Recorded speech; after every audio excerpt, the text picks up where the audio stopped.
institutions. To talk more on this, we're now joined by Kenneth Moeng, Mokgatlhe, Research Fellow at Middle East Africa Research Institute, MEARI. Moeng, thank you so very much for making the time and welcome to Channel Africa. Good evening to you and to the listeners. Thanks for having me. Yeah, indeed. Thank you so much for making the time.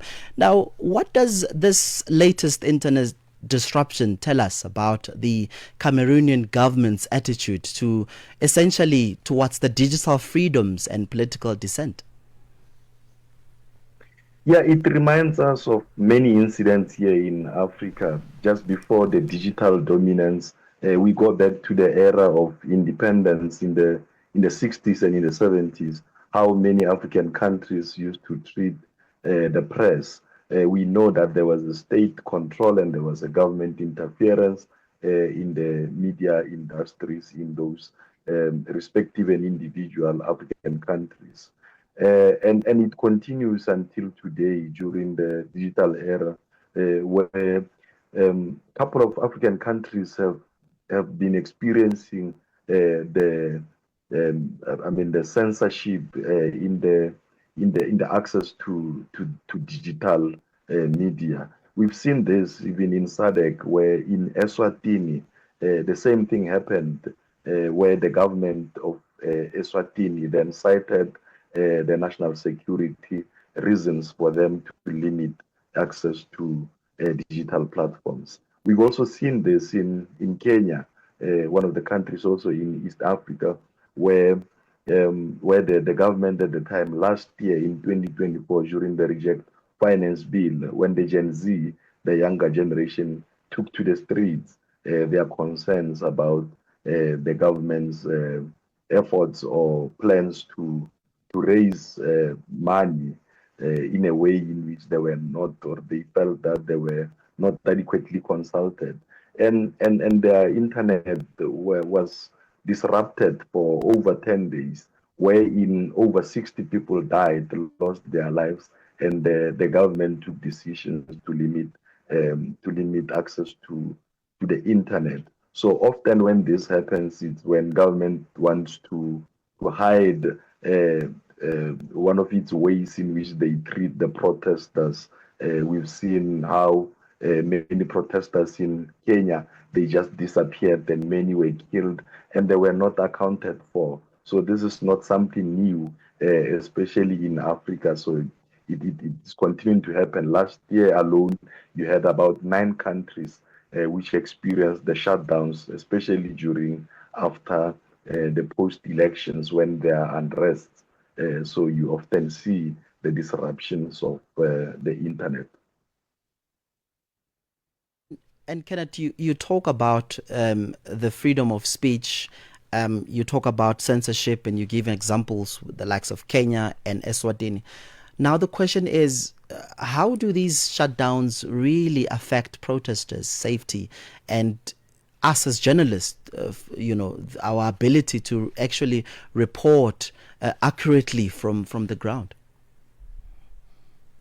Yeah, so what happened, just like what happened today when the activists, the journalists and others went to court to complain about the treatment of government towards its citizens, especially with regards to limiting access to information, to the digital information or access to the digital platforms. So we've seen also this happening in Kenya, and we believe that the courts, because at the moment they've only offered the temporary judgment, so we are yet to see the entire or the complete judgment soon regarding the last year's legal action which was taken by journalists and other progressive organizations against the government's decision to limit the access to internet to journalists and to everybody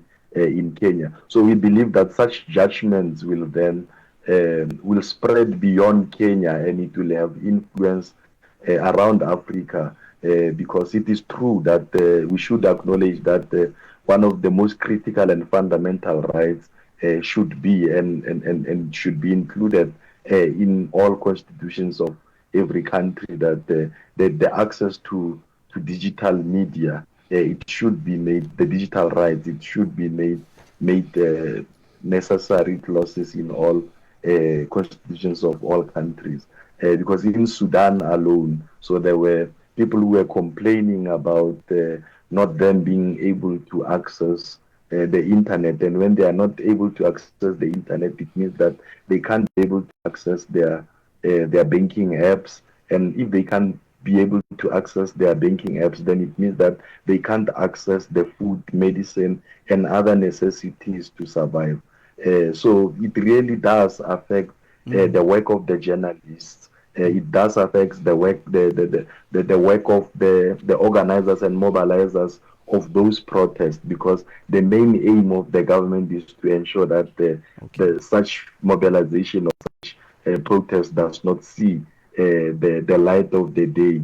And it is important that the activists, the politicians, and others be left to organize, because it's one of the rights in many constitutions around the world that the activists should be given the space to do their work. So if the internet is shut down, then you can't expect the work of the activists to continue. It will also be impossible for the journalists to be able to feed the residents or to feed the citizens with the information of what is happening at that time. So it also becomes difficult for us who are not in Cameroon to access news of incidents or the going ons in Cameroon. Yeah, and I mean, for some people, they feel that there could be a collaboration between telecommunications company or providers and the state in executing these blackouts. But Mokgatlhe, what's driving the unrest following the election, and how credible are the allegations of fraud and voting and vote manipulation in your view? Yeah, so in January, we had the announcement made by Paul Biya, the current president, the 92-year president, who has been running or ruling Cameroon for over 4 decades. We've had him announcing that he wanted to run for another term. The term in Cameroon is around 7 years, so he wants to become president until he's, I think, 99. And there were unrest again in January in Cameroon, where people were unhappy about his decision, because they seem to be tired with his rule, because there's a lot of corruption in Cameroon. A lot of people are unemployed, and a lot of people are facing hunger levels which are increasing on a daily basis. So they want change. Others have only known Paul Biya as the president, and they have never lived under the rule of another different president from Paul Biya. So they want change, and that's why they took to the streets to complain. And I think they suspected that the elections would not be credible. That is why they took their frustrations to the streets in January. And the elections came, and there are strong suspicions that Paul Biya has been protected by the former colonizers of Cameroon, the French government, who are said to be continuing to benefit from the economy of Cameroon through the contracts of oil and military aspects in Cameroon. So that is why they've been able to protect him for such longer time, and they are even willing to protect him today. And there's that person who is more popular now, Chigoroma Bakari Isa, who is being supported by a lot of Cameroonians who are eager to see the change after some 42 years since 1982. And they believe that the elections have been met by a lot of fraud and irregularities, and there have been some fear which have been instilled to or among the voters. So they don't really trust the electoral processes in Cameroon. That is why they took Yeah. the matter to courts. And the courts, what did they do? They thrown the matter Yeah. outside the courts, and they are saying that they are going to only release the results on Monday. The problem with this is that all those judges in the court, constitutional court, uh, they've been appointed by Paul Biya himself. So you don't really expect much because they denied the opposition access to the courts, only saying to them that they are going to release the results, and they trust the results. So we don't know what will happen. But Yeah. my suspicion is that we are going to see Paul Biya coming back In, and taking his eighth term. Indeed, Mokgatlhe. Just before I let you go, as a parting shot, really, could, in your view, could this, suppression of online freedom further radicalize opposition movements or deepen divisions between the francophone and anglophone communities?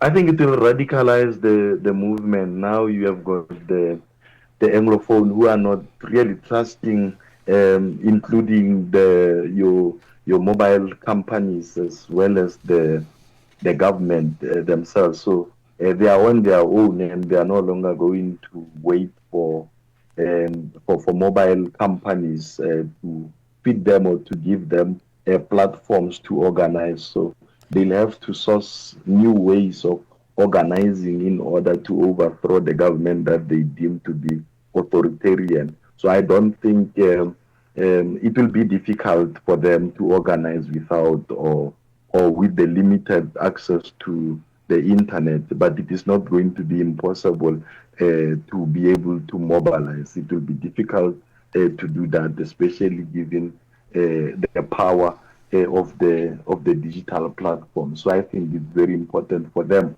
to have access to the internet so that they can be able to organize. We've seen in 2012 during the Arab Spring how Yeah, it was so easy for them to organize via Facebook and other platforms. And indeed. the governments at the time, they realized that it was important for them to limit the access of internet to the residents so that it becomes impossible or difficult for them to mobilize or to organize the masses. Yeah.